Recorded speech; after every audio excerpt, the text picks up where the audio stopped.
Welcome to the C.L.I.M.B. This is a show dedicated to helping singers, songwriters, and indie artists like you create leverage in the music business.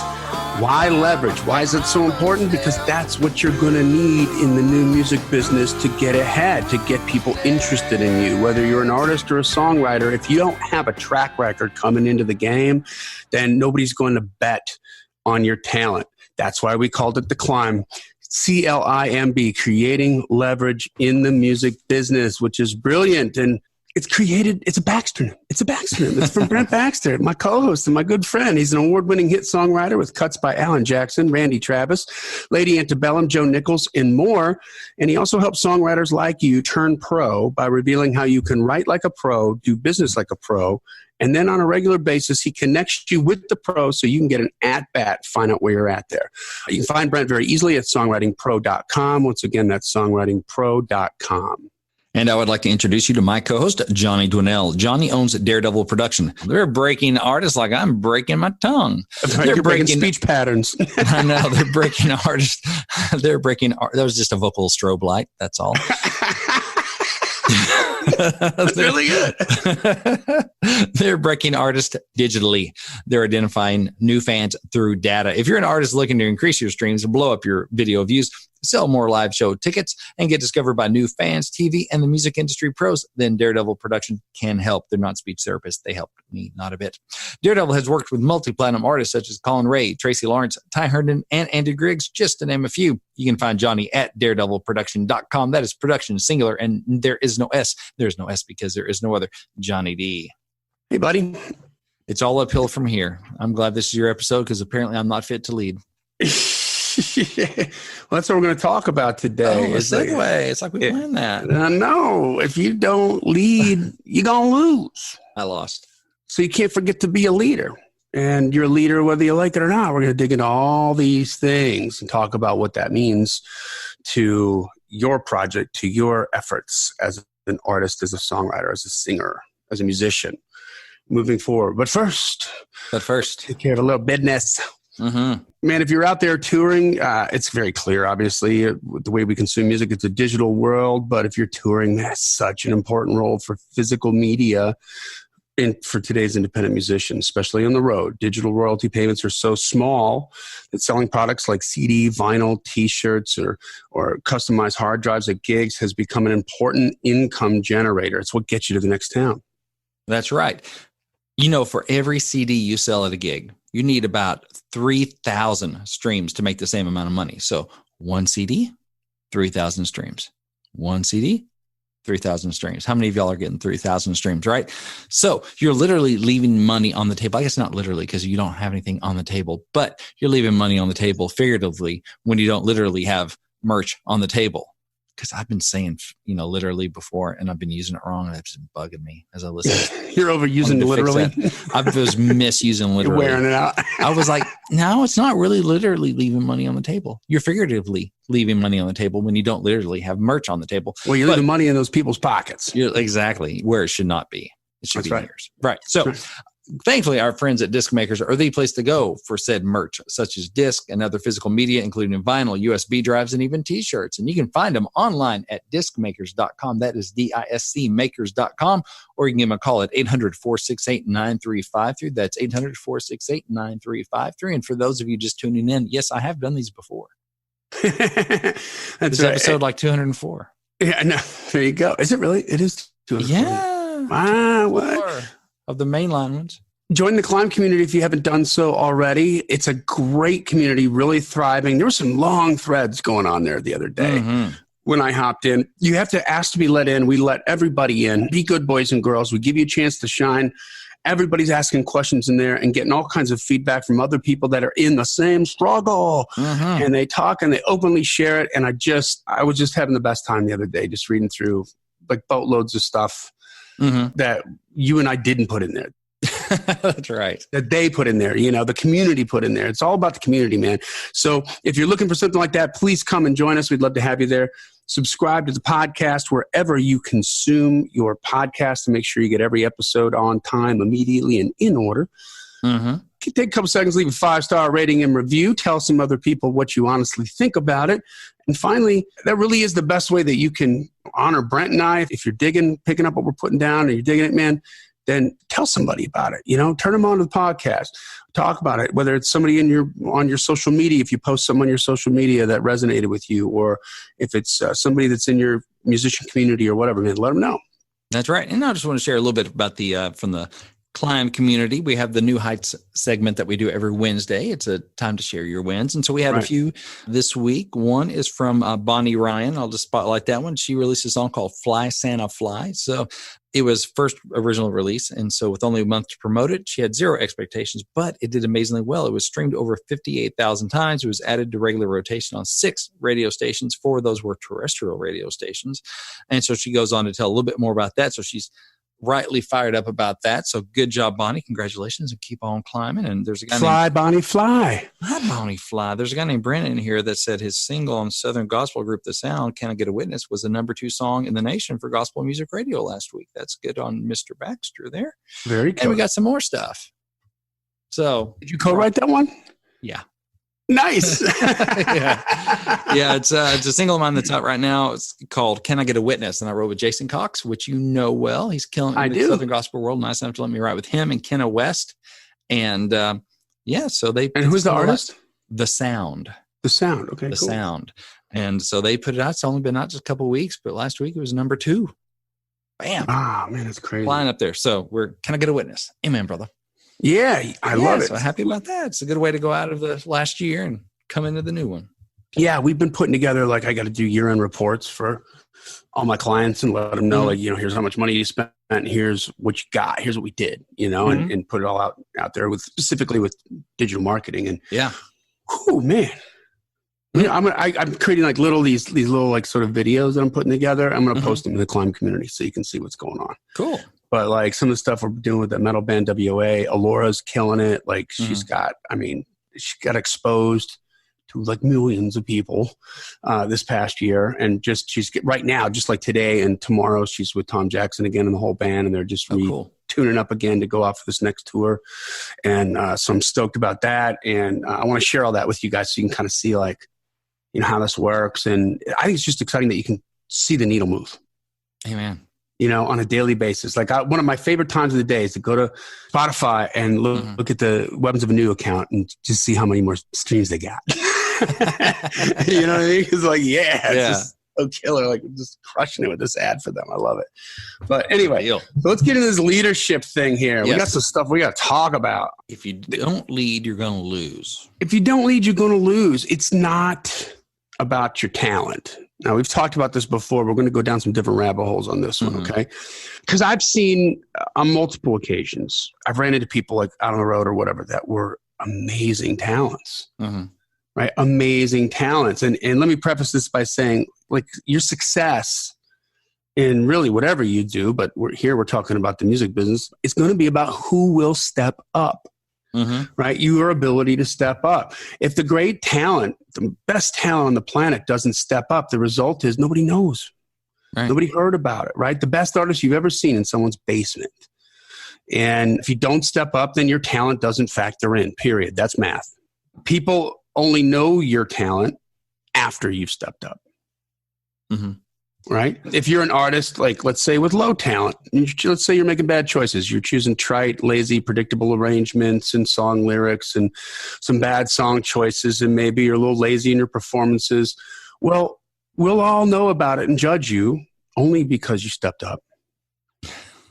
But you're building a brand and you still have time to learn. I mean, there's been mediocre talent that did step on. Some of them are really big stars that did step up. And they weren't an apparent talent in the beginning, right? Because it wasn't some sort of natural God-given vocal prowess or musicianship or performance ability, but the ability and the mental toughness to step up bought them time to develop into better singers, better songwriters, better performers, better leaders, better students of the game, and therefore better artists. So the question isn't, why should I? But it's why can't we? Why aren't we? Right? And so here's a little epiphany. Guess what, Brent? What? You're the leader. I'm the leader. And everybody listening to this podcast, you're the leader. Whether you like it or not, this isn't going to work if you're not driving. Your leadership influences the rank and file of your team, of your organization. Even if you're not the front man or front person, even if you're not the premier songwriter, even if you're not the artist, your leadership skills will determine your level of success. Whatever that level is. We're not saying you got to be at the Taylor Swift level, right? Maybe you're like, I just like to do this and make money. Maybe you're like the Louisville Crashers, right? Who all have their own businesses, families that they're raising in Louisville and still have a $500,000 a year freaking business. Being musicians on the side as a band. Yeah. Not a bad side gig. Not a bad side gig, and that didn't happen by accident, man. And that's a situation where like each person in the band realizes that they had to step up and make a play doing this one thing or that one thing. Everybody's got a job to do, and they all do it, and they all honor it. So they each lead in their own area. Yeah.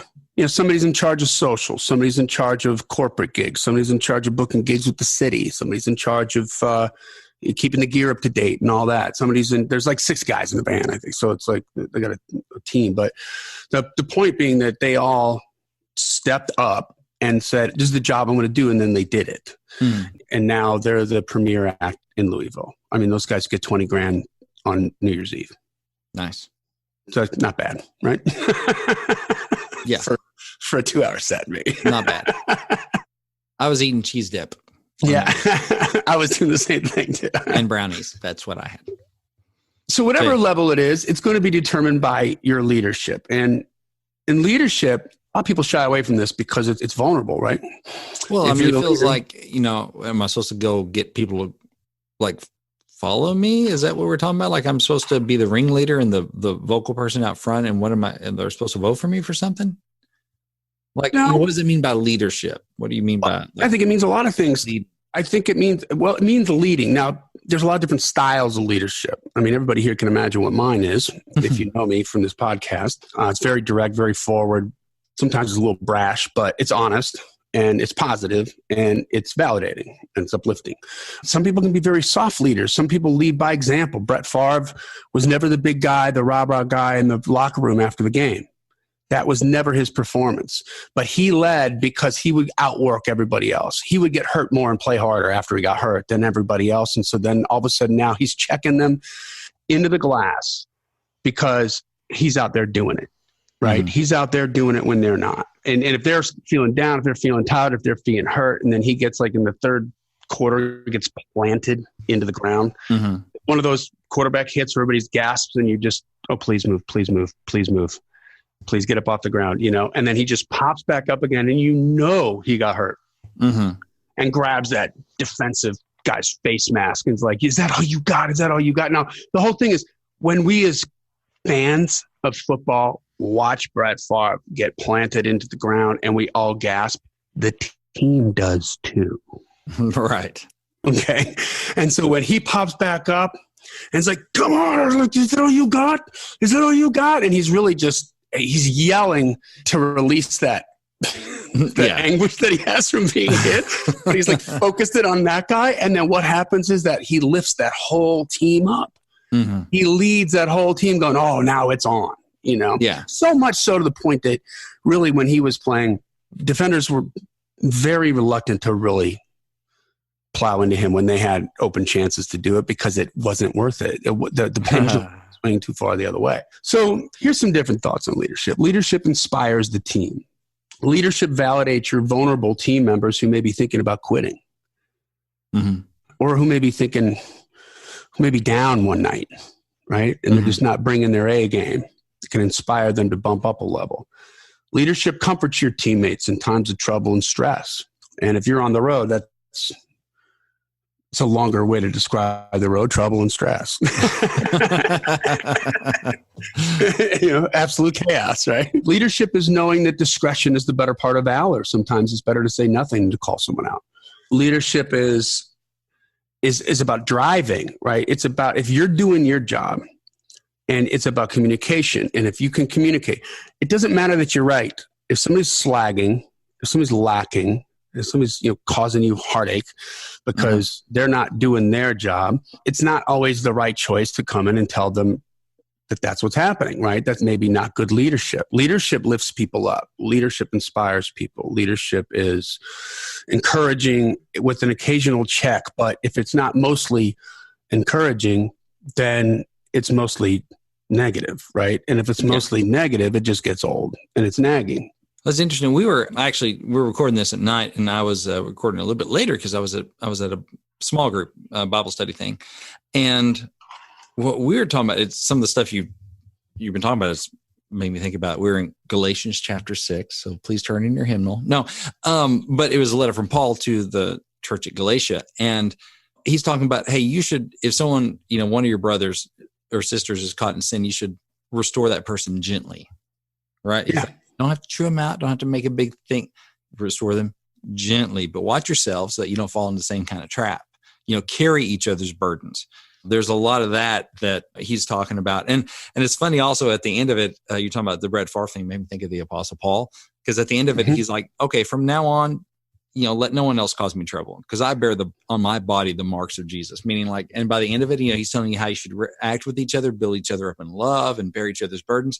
Now stop bugging me with this crap, because if you can see my body, you see I got the scars from following Jesus. Like those going, I'm the guy that's gotten hit and gotten back up. I know what I'm talking about. I'm not just talking about stuff I don't do. Yeah. Yeah. So, anyway, it was just interesting. That was like an hour ago.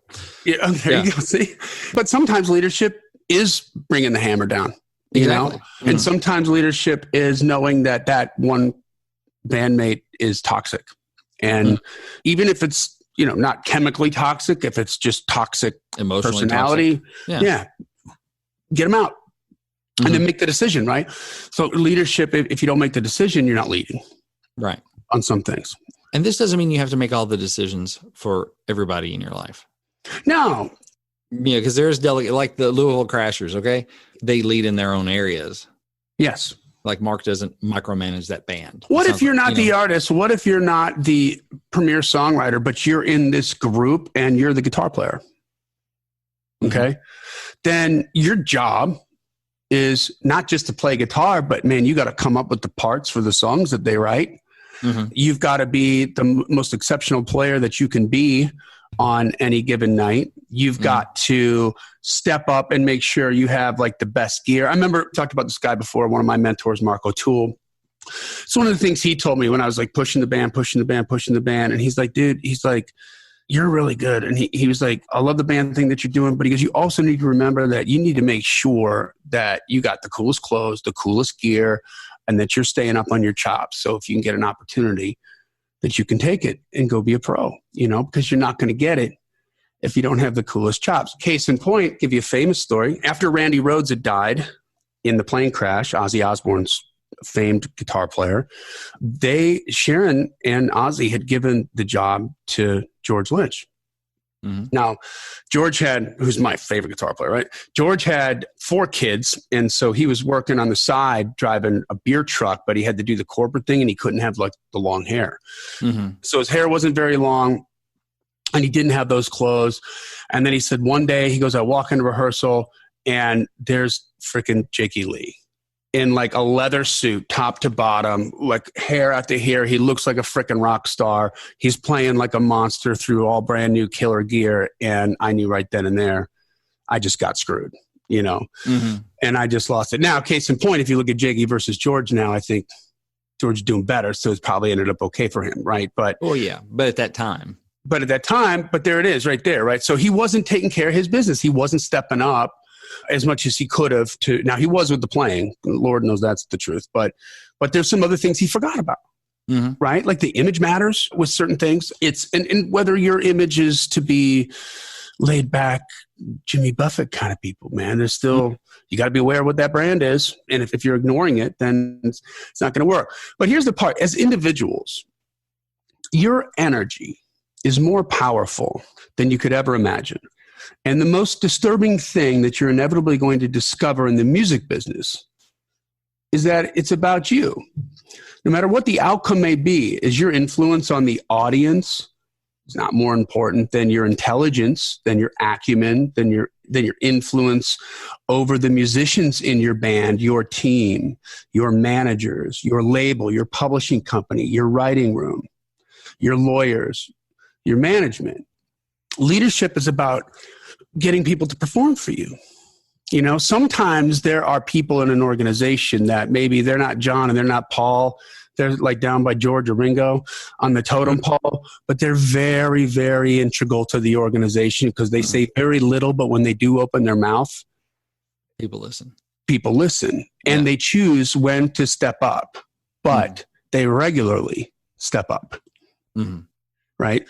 So your energy that you're putting in there is more powerful than you can imagine, whether you're putting in negative energy, ho-hum energy, or positive energy. And this is what I mean by leading. The more you deny that your energy isn't that powerful and that it doesn't affect the people around you, then the more that you ignore it, the more that you're oblivious to it, which is the same outcome.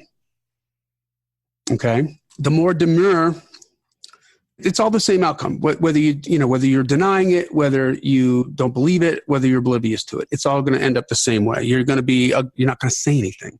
You're not going to do anything. And you're not going to help inspire the other team, even if it means just being part of that functioning engine that works, right? One of those pistons in the engine. The more demure you are means the better potential you have as a leader, but only if you're aware of this fact and only if you accept the reality that you have to be a leader, right? So in 1961, President John F. Kennedy addressed the Canadian Parliament and used a version of a quotation that he, side note, erroneously credited to Edmund Burke. I don't know that anybody really knows where it came from, but the quote was, "The only thing necessary for the triumph of evil is that good men should do nothing." Yeah, that's so. Think about that. Like the only thing necessary for the triumph of failure within an organization is when good men and women see things that aren't working out right and do nothing and don't speak about it and don't fight for it, or at least don't try to talk about it. Right. And be that leader. Sometimes what I mean by you have to step up and you have to be a leader. Maybe you got a great leader, right? Maybe you got a great leader and they're in a moment of doubt. I mean, you're the expert on this. Jesus Christ had his moment of doubt, right?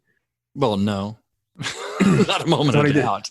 No, not a moment of doubt. He had his the Garden of Gethsemane, where he was asked that, "Hey, God, Father, let this cup pass from me, but not my will, but your will be done." So he never had his moment of doubt. Now, other people did. You had doubting Thomas. You had Peter that denied Jesus 3 times. Everyone around him had their moments of doubt, but no, Jesus never did. But there's never a moment like in the Bible where he was like he was just like, man, No, I mean, the devil tempted him, in the wilderness after 40 days and did all this stuff. And, nope. Okay. And in Scripture, everyone around him screwed up. But no indication in Scripture of him. So please turn in your hymnal to anyway. There you go. Well, my point is though, like everybody's got a moment of doubt, except for Jesus. Us mere mortals. Yes. So when you see that happen with your leaders, sometimes that's where you got to step in, right? That's where you got to step up and you got to be the leader for a second and be like, okay, hey, everything's gonna be all right. We got this. This is what we're gonna do. Here's some other options we got. This doesn't mean anything. Like this is just one speed bump. This is, whatever. That's important. If you don't do that, if you choose to like have that moment of doubt with that, sometimes it's like you've got to step forward and be courageous in the face of fear, in the face of your own self-doubt, and realize that this is more important right now, that I lift this person up and let them know like we're all with you, we're all going to make this happen. It's so powerful when somebody decides to become like the leader, right? It can change the course of history within organizations. My beloved Green Bay Packers talk about Reggie White. So Reggie White, Minister of Defense. The Minister of Defense.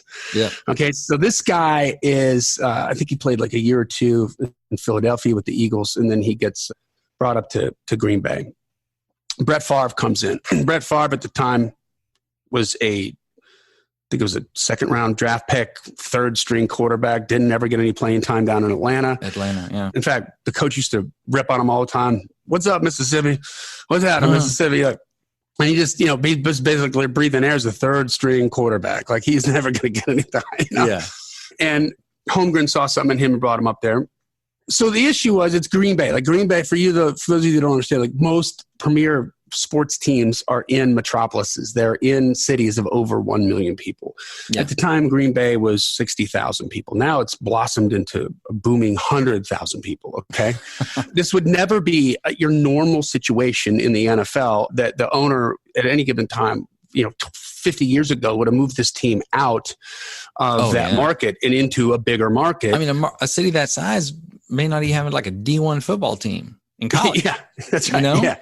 Seriously. And the only reason they haven't moved is because they can't. The owner of the team sold it to the city to recover some gambling debts. And the city and the Green Bay and the state of Wisconsin own the Green Bay Packers, and they can never leave. So it's kind of a really cool thing. But they're the Packers, but they can't pack up and go. That's right. That's right. You might as well unpack. This brings up challenges, right? Because Reggie White is charged with, he's a leader. He knows he's a leader, right? That's what he did down in Philly, and he was awesome at it. He's a A-level player, top-notch guy. Well, he had to build a defensive team. It wasn't the defensive coach's job only, right? Did he have a defensive coach? Yeah. Did he have, was there linebacker coaches? Yeah. Okay. But Reggie's like, that's not enough. I got to step up too. I've got to be a leader too. And so he came up, and the issue was, first of all, before Reggie White and Brett Favre, you've got 25 years, I think, of absolute crap. Let's see, 70 to 80, 90, like 23 years, 20 to 23 years of just doormat of the NFL. Why? Because the NFL at that time blew up and became this started to become this multi-billion-dollar industry right before our eyes, and the city council of Green Bay was making decisions on how to run this multi-million-dollar football franchise. And guess what? It was a little bit above their pay grade. But, Reggie came in, and his job was to put this team together. So he's trying to convince players, specifically black players, to come to Green Bay. And they're like, why the hell would I want to go to Green Bay? It's cold. It's a small town. Like, why? There's nothing there for me. Yeah. And this was a challenge. And the guys Reggie were talking to, they were accurate, right? It was like that. They're being honest. And so Reggie just said, hey man, come up for one. We're putting something together here. Come up for 1 week and you hang out. Because it's different, dude. You're a god here. You don't understand. Like they'll name streets after you.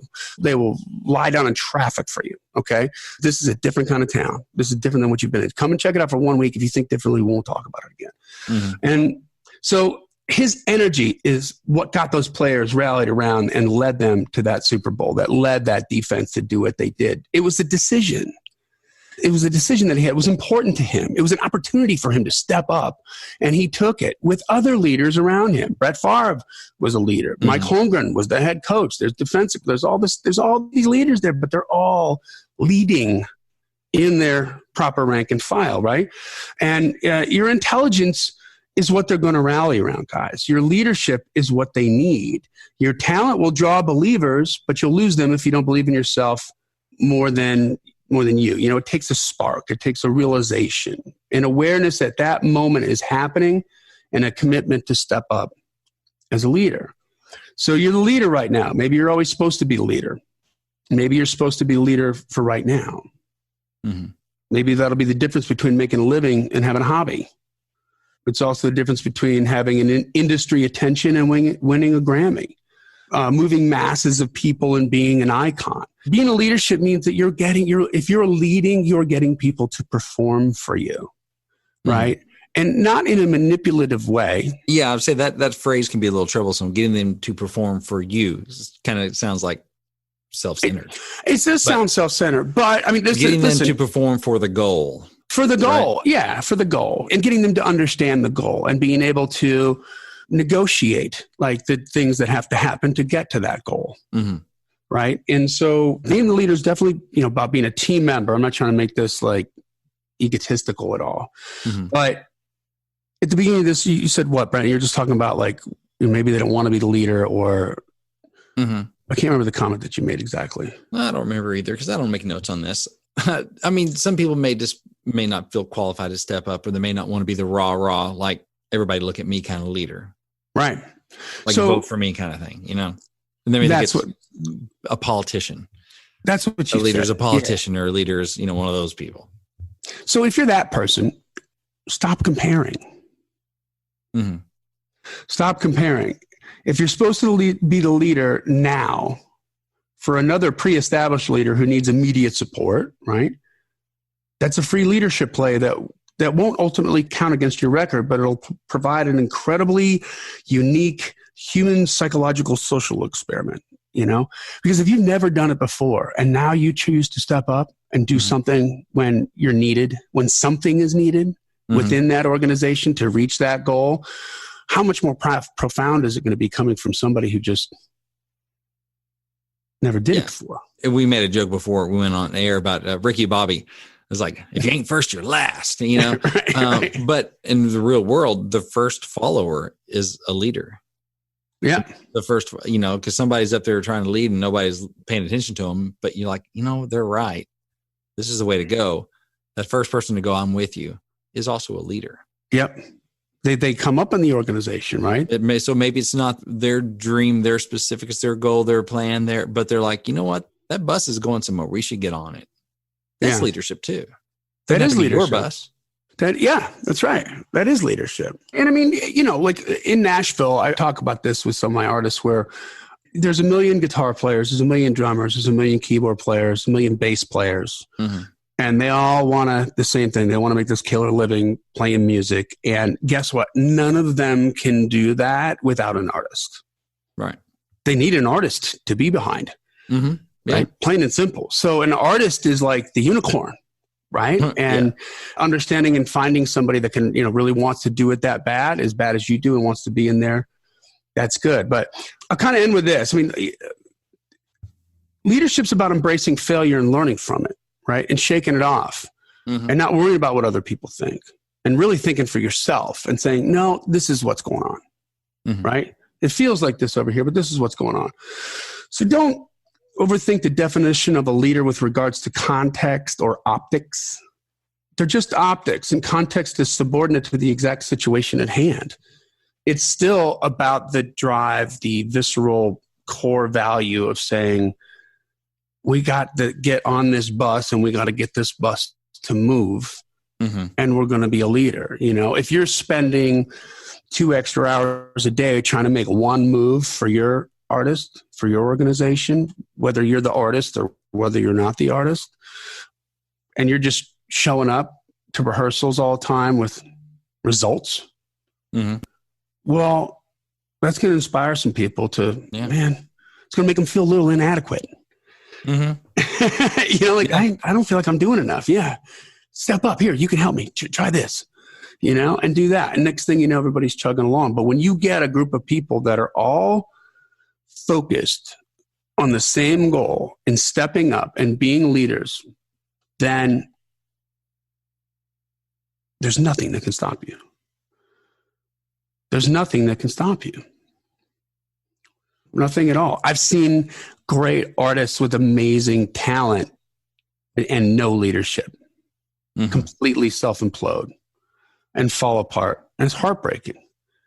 But that's what kind of made me think about this, because I just recently went through that and it's like, wow, evaporated. Yeah. Gone. And it was, they had everything they needed. Everything they needed except leadership. Except internal leadership. Yeah, from any of them. Right? Not one person was like, man, we really got something going on here. We gotta get this together. We gotta step up. Like, what are we gonna do? Like, it just didn't happen. Yeah. I don't know if they were all fearful, but you ain't never not gonna be scared. So Amen. if you're worried about that, then just pack it in now, just take the easy road. Because someone's going to pay you a check every week and go make a good living, but it's full of fear. Oh yeah. You don't know what's going to happen. We make a living out on a limb, Yeah. I make my bed out on a limb. Everything I do is out on a limb. Yeah. That's right. Well, that's right, guys. So that's all. You got anything else you want to add to that, brother? Well, I think even sometimes just following your dream is leadership. I remember back before when I was about to move out of Little Rock to move to Nashville, a friend of mine had said to me, we were out having coffee or something, or just hanging out, whatever. And she's like, it's really inspiring what you're doing. Like quitting your job in the khaki ant farm, the cubicle, and packing up and moving to Nashville without a gig, just to go rent a room. And I had a few people mention that, like, it's really inspiring. Like, it's motivated me to go either figure out what I want or whatever, or go try and chase it. I wasn't trying to be a leader. I was just doing my thing. But still, it was inspiring. It was right. It was in a way leading. It was showing possibilities. And so you're already a leader. It's just, what are you leading to? It's indirectly leading. Are you leading people to show them that there's something more? Are you leading people in a good direction? Or are you leading them going, why don't we stay right here? That's leadership too. Why don't we just stay right here and stagnate? That's leadership. Yeah. We are all leaders. We're all leading towards something. Yeah. What are you leading towards? What are you leading toward? We're all leaders. What are you leading towards? Yeah. You made me think of this. Like, when I was touring, J-Mo, our drummer, who is a god among men on the drums. Okay. Mm-hmm. This dude is, he's played with Eric Clapton. He's played with Grace Potter. He's played with the Allman Brothers. He's sick, dude. Okay. Yeah. He's got meter. Okay. He's got meter. Yeah. But depending on the day, when we were on stage, I would, inevitably run back there, and I was bugging. I'm obviously doing this too much, right? Because he solved the problem. Okay, now I'm the leader of the band. I'm the designated leader of the band. But James' department is the drums, right? And he's got that covered. And I'm giving him hell because I'm back there going, you're playing this too slow. In the middle of a song. He's like, no, I'm not. I'm like, yes, you are. You're playing it too slow. And then the next night, same song, you're playing this too fast. You got to calm down a little bit. He's like, no, I'm not. It just got into this stupid argument happening while the performance is going on. You know what I mean? Because I'm feeling something different, right? Like, I'm a little jacked up one night, another night I'm just not. No, you're just feeling, you're feeling fast. Yeah. Exactly. So then he goes out and circumvents the problem as the leader of the guy in the low end drum department, and gets not a click track, because we didn't play to a click track, but he got, it was some kind of pedal that had a flashing light that would give him the tempo. Yeah. Like a metronome. Like a metronome, but with a light thing. Yeah. An optical metronome, I guess. Yeah. Yeah. And so but that's where he would start. Okay. So he always started on the same BPM for every single song, every single night. And then, like I told you, the boy's got meter. Okay. Yeah. So it's the train stops here. And so then I would go back to him like, you're playing this too slow. And he'd just point down to the light, and without missing a beat, literally a finger or a stick in his hand, he would point down to the light and then flip me off and say, pay at this window. We are on time. I'm like, ugh. I couldn't argue with him anymore. You know what I mean? And so then by doing that, rather than arguing with me, by doing that, it was what a leadership move that didn't have anything to do with him telling me anything. Just went and solved the problem. Now I can't argue with him. Yeah. Because I wouldn't tell him, I'm not trying to win an argument for the sake of winning an argument. I'm not going to tell him you're wavy gravy all over the place with the meter. I know that's not the case. Right. So, and he knew that, right? So he's like, look, I'm just giving you visual evidence. Case closed. Yeah. Like exactly. Talk to the red light. Yeah. That's right. Yeah. You can go argue with the electronics. I'm busy trying to be a rock star over here. Okay. Yeah. But that's a form of leadership. Everyone else is assuming you're coming back here to tell me I'm doing awesome. Yeah, that's right. He's just smiling back there. He's like, yes, I am doing great. Thank you. That's right. You're number one too. Yeah. I'm doing great. You're number one. Now go back and take care of your day. Yeah. Exactly. I got this back here. Leave me alone, So there it is. Well, hey guys, that takes us to the end of another Killer Climb episode. If you haven't done so already, please download the free and informational PDF called 21 Biggest Reasons You Don't Have More Fans. This will get your head right, get your screwed on straight, make sure you're asking all the right questions. Things have changed, so some of the information you might be getting from valued mentors that you have in this music industry could be inaccurate, could be wrong now. Could have worked 20 years ago, but now it doesn't. So this will help you get that straightened out. Just go to giftfromjohnny.com, JOHNNY, giftfromjohnny.com, and tell us where to send it. It's our gift to you just for playing the home game. And then lastly, I'm getting a lot more of these lately, but if we can help you we're available for consulting. So sometimes an organization's got all these pistons firing, but they're just a little stuck. And they just need a little bit of a strategic plan to take the next step, and that really starts some momentum going. And so they do some consulting, and we're available for that. Just shoot me an email at info@daredevilproduction.com. Production is singular. There is no S. Put consultation in the subject line, and we'll get something on the books, and it'll be customized bit of strategy for you. We'll look at your strengths. We'll look at your weaknesses. See, this is, I think, where your best spend of time is and your best spend of your capital resources. And this is, if you do this, it'll move the needle the most. And sometimes it's nice just to get, this is all general type information that we talk about on the podcast. If it's a little bit more specific, it helps a little bit more. So with that, guys, that'll be it. Join the C.L.I.M.B community, subscribe to the podcast, leave a 5-star rating and review, and tell a friend about it. This podcast exists because we want you to win. So keep on climbing. And we'll see you at the top.